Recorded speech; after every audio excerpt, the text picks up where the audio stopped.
Hello everyone, welcome to my channel. So हमारी आज के वीडियो में हम जॉन लॉक की major work the two treatises on civil government को डिस्कस करने वाले हैं।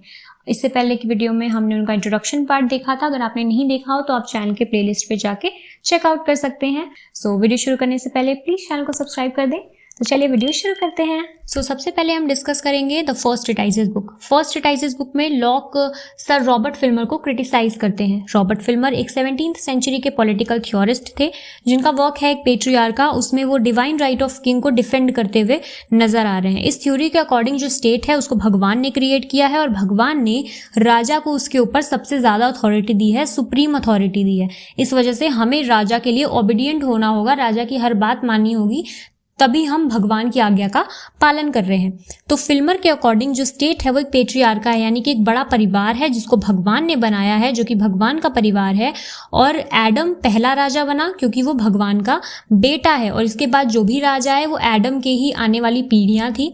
तो इस वजह से क्योंकि एडम की एब्सोल्यूट अथॉरिटी है तो राजाओं की भी स्टेट के ऊपर एब्सोल्यूट अथॉरिटी होगी। यहाँ पे वो स्टेट की एब्सोल्यूट अथॉरिटी को प्रमोट कर रहे हैं, को डिफेंड कर रहे हैं। कौन? Robert Filmer. फिल्मर जो थे वो सोशल कॉन्ट्रैक्ट की थ्योरी के भी क्रिटिक थे। सोशल कॉन्ट्रैक्ट क्या है तो शॉर्ट में मैं आपको बता दूं कि social contract kind of imaginary thing है। थिंकर्स का ऐसा मानना है कि जब राज्य नहीं बना होगा तो लोग आपस में बिना किसी नियम कानून के रहते होंगे, और फिर लड़ाई की सिचुएशन क्रिएट हो गई होगी तो वो लोग आपस में आए होंगे और मिल के आपसी सहमति में एक कॉन्ट्रैक्ट साइन किया होगा, कुछ नियम कानून बनाए होंगे। इसको कहते हैं सोशल कॉन्ट्रैक्ट। तो रॉबर्ट फिल्मर जो है इसको क्रिटिसाइज करते हैं दो बेसिस पे। वो कहते हैं बिल्कुल इलॉजिकल है, क्योंकि कॉन्ट्रैक्ट का मतलब होता है कि इंसान की इच्छा से बनाई हुई कोई चीज, ठीक है। लेकिन ये कहाँ का लॉजिक है कि फ्यूचर जनरेशन अपने पुरखों के द्वारा बनाई हुई चीजों को माने, क्योंकि जरूरी नहीं है कि जो उनके फोर फादर्स की इच्छाएं होंगी वही इच्छा उनके फ्यूचर जनरेशन की भी हो। तो इस वजह से वो इसको इलॉजिकल कहते हैं।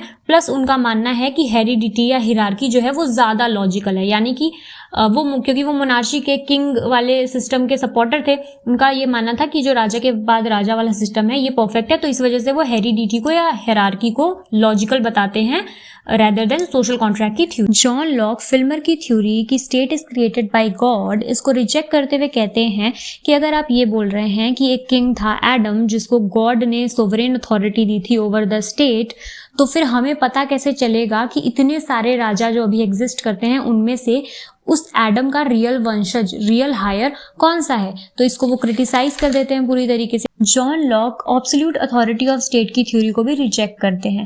एब्सोल्यूट अथॉरिटी ऑफ स्टेट यानी कि किसी एक ही इंसान को, एक मोनार्च को या डिक्टेटर को सारी पावर, सारी अथॉरिटी दे देना, तो वो इसके भी खिलाफ हैं, इसको रिजेक्ट करते हैं वो। क्योंकि फिल्मर के अकॉर्डिंग तो स्टेट एक फैमिली है, और जैसे फैमिली में फादर को सारी पावर, सारी अथॉरिटी दी जाती है, उसी तरीके से एक स्टेट के अंदर एक राजा को, एक किंग को सारी अथॉरिटी दी जानी चाहिए। लेकिन लॉक उसको क्रिटिसाइज करते हुए कहते हैं कि जो स्टेट है वो एक छोटी फैमिली नहीं है, एक नॉर्मल फैमिली नहीं है, वो एक बहुत बड़ा परिवार है।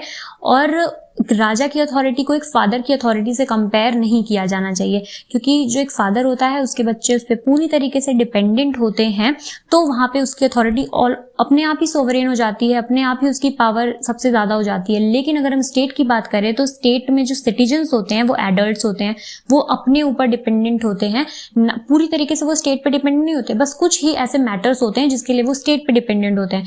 तो यहाँ पे हम ये नहीं कह सकते कि जो स्टेट की अथॉरिटी हो वो एब्सोल्यूट हो जाए, किसी एक के ही हाथ में पूरी तरीके से दे दी जाए। तो अब हम डिस्कस करेंगे जॉन लॉक की सेकेंड ट्रीटाइसेस बुक।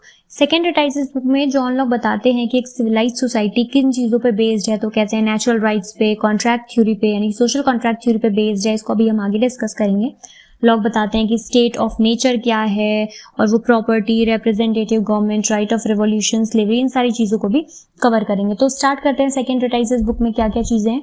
तो उनके अकॉर्डिंग कि मैन जो है वो सेल्फ सेंटर्ड है, यानी वो सिर्फ अपने बारे में सोचता है, ठीक है। लेकिन इसका मतलब ये नहीं कि वो दूसरे के इंटरेस्ट की देखभाल नहीं कर सकता, दूसरे के इंटरेस्ट का ख्याल नहीं कर सकता। दूसरा, वो कहते हैं मैन के अंदर रीजन और पैशन दोनों बैलेंस्ड फॉर्म में है, मतलब वो सोचने समझने की उसके अंदर शक्ति भी है, प्लस चीजों को पाने की उसके अंदर डिजायर भी है कि हाँ मुझे ये चीज चाहिए। तो लॉक कहते हैं कि जो रीजन इंसान के अंदर है, सोचने समझने की क्षमता है, वो उसको गाइड करेगी कि वो दूसरे को हार्म ना करे। फिर वो कहते हैं कि वो इतना रैशनल है, इतना उसके अंदर सही गलत की समझ है कि वो ये जानता है कि अगर वो दूसरे की right to life, right to liberty, right to property, इन सब चीजों की रिस्पेक्ट करेगा, तभी अगला बंदा उसकी भी इन राइट्स की रिस्पेक्ट करेगा। तो ये सारी चीज़ें वो बता। अब हम डिस्कस करेंगे कि जॉन लॉक का स्टेट ऑफ नेचर के बारे में क्या कहना था। तो स्टेट ऑफ नेचर एक हाइपोथेटिकल कॉन्सेप्ट है जो कि सोशल कॉन्ट्रैक्ट के थिंकर्स यूज करते थे बताने के लिए कि स्टेट के एब्सेंस में, यानी कि जब स्टेट का फॉर्मेशन नहीं हुआ था तब लोग कैसे रहते थे। तो बताते हैं कि वो लोग नेचर के अकॉर्डिंग रहा करते थे, नेचर के नियम कानूनों के अकॉर्डिंग रहा करते थे।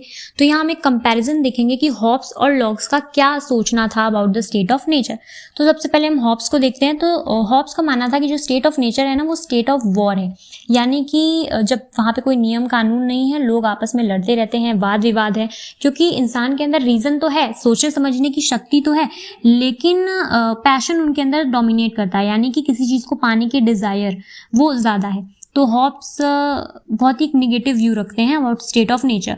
उनका मानना है कि स्टेट ऑफ नेचर में लोगों के पास कोई सिक्योरिटी ऑफ लाइफ नहीं है, कोई राइट नहीं है, कोई अधिकार नहीं है। वहीं हम लॉक को देखें तो लॉक का मानना है कि जो स्टेट ऑफ नेचर है वो एक ऐसी स्टेट है जहाँ पे शांति है, सद्भाव है, लोग पीस के साथ, म्यूचुअल असिस्टेंस के साथ, अच्छाई के साथ रहते हैं, क्योंकि उनका मानना है कि इंसान के अंदर पैशन और रीज़न दोनों बैलेंस्ड फॉर्म में प्रेजेंट है। उनके अकॉर्डिंग जो स्टेट ऑफ नेचर है उसमें इंसान को नेचुरल राइट्स, नेचुरल लॉ मिलते हैं जो कि नेचर ने उसके लिए बनाए हैं। तो अगर हम इनका कंपैरिजन करें तो हम देखेंगे कि हॉब्स का बहुत नेगेटिव व्यू है और लॉक का एक बैलेंस्ड व्यू है, एक पॉजिटिव व्यू है। तो ऐसा इस वजह से है कि हॉब्स ने ब्रिटिश हिस्ट्री का वो स्ट्रगल वाला फेज देखा था, और जब तक सब कुछ स्टेबल हुआ इंग्लैंड में तब तक उनकी डेथ हो गई थी, तो उन्होंने वो स्टेबल फेज देखा ही नहीं। तो जो उनके व्यूज़ हैं वो काफ़ी पेसिमिस्टिक हैं, काफ़ी निराशावादी व्यूज़ हैं, क्योंकि उन्होंने वो बैलेंस्ड फेज, वो स्टेबल फेज देखा ही नहीं।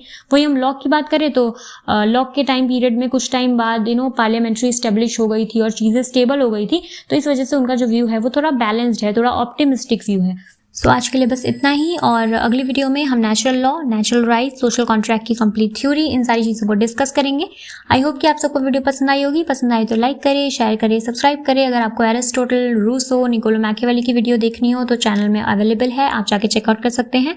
Thank you so much for watching. Bye bye.